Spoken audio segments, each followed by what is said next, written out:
ကျွန်တော်တို့ကနေမဲ့စများအားလုံးမင်္ဂလာပါနော်ကျွန်တော်ရဲ့ Starlit Channel ကနေပြန်လဲကြိုဆိုလိုက်ပါရနော်ဒီနေ့ကျွန်တော်လာပြီးမျှဝေတင်ပြသွားမယ်အကြောင်းအရာလေးကတော့နော်ကို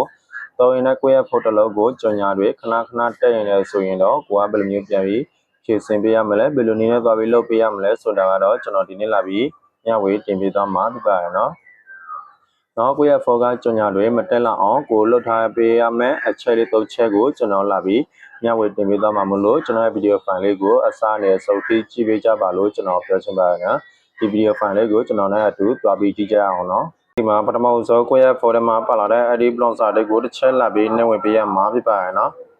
ဒီနေရာမှာနော် edit browser လေးကိုတစ်ချက်လာပြီးနှိပ်ဝင်ပေးရမှာဖြစ်ပါတယ်။ဝင်လာလို့ပြီးဆိုရင်တော့ဒီအပေါ်နားမှာစရင်တဲ့ edit asset သုံးဆက်လေးကိုတစ်ချက်လာပြီးနှိပ်ဝင်ပေးရမှာဖြစ်ပါတယ်နော်နောက်ပြီးတော့ဆိုရင်တော့ဒီအောက်နားမှာစရင်တဲ့ edit setting လေးကိုပြန်ပြီးနှိပ်ပေးလိုက်နော်နော်ဒီ setting လေးကိုနှိပ်လို့ပြီးဆိုရင်တော့အပေါ်မှာလည်း setting ပေးလိုက် setting လာလို့ပြီးဆိုရင်တော့ကိုပြန်ပြီးမြင်တွေ့ပေးရမှာတော့ edit နော်ဒီ setting ကိုလာပြီးနှိပ်ပေးရမှာဖြစ်ပါတယ်နော်ဒီနေရာမှာနော်ကျွန်တော်ပြထားတဲ့နေရာလေးကိုတစ်ချက်လာပြီးနှိပ်ဝင်ပေးလိုက်နော်နှိပ်လို့ပြီးဆိုရင်ကိုပြန်ပြီးနှိပ်ပေးရမှာတော့ဒီမှာစရင်တဲ့ edit notification ခေါင်းလောင်းပို့ဆိုင်လေးကိုတစ်ချက်လာပြီးနှိပ်ပေးလိုက်တော့ပြီနော်နောက်နှိပ်လို့ပြီးဆိုရင်တော့ကိုရဲ့ဖောကဒီအပေါ်မှာနော်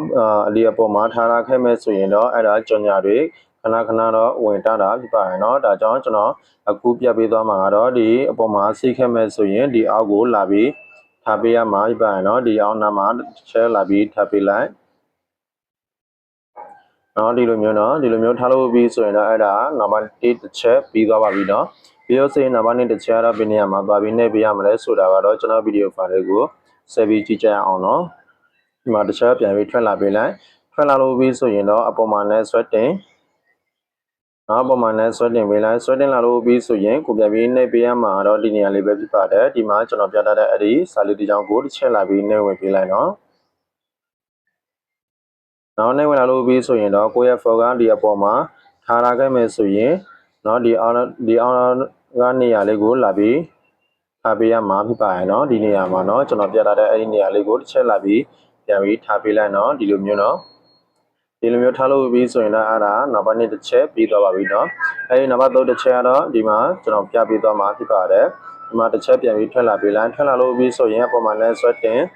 နောက်အပေါ်မှာလည်းဆွဲတင်ပေးလိုက်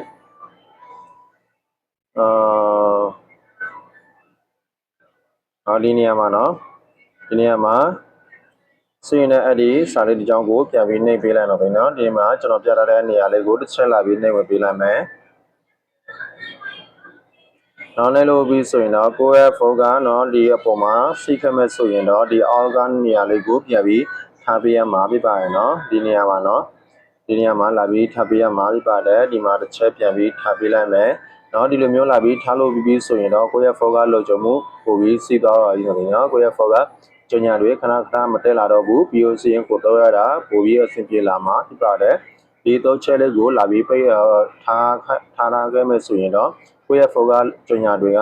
နော်ကိုယ့်ရဲ့ focus ကြော်ညာတွေလောကတက်လာမှာမဟုတ်တော့ပါဘူးလို့ပြီနော်တကယ်လို့ကျွန်တော်တို့ရေးမဲ့ဆိုရင်ကိုတော့ရင်းနဲ့ကိုယ့်ရဲ့ focus နော်ကြည့်လို့မရအောင်ကြော်ညာတွေခဏခဏတက်နေတဲ့ခဲ့မဲ့ဆိုရင်တော့ဒီအချက်လေးတော့ချက်ကိုလာပြီး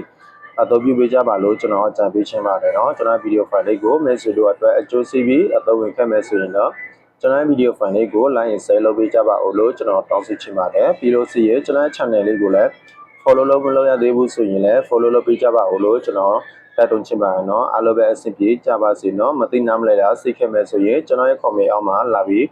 တိုင်ပင်ဆွေးနွေးပေးလို့ရပါတယ်เนาะကျွန်တော်ရဲ့တန်းတဲ့တော့ပြန်ဖြေချပေးသွားမှာဖြစ်ပါတယ်เนาะအားလုံးပဲအဆင်ပြေပါစေเนาะ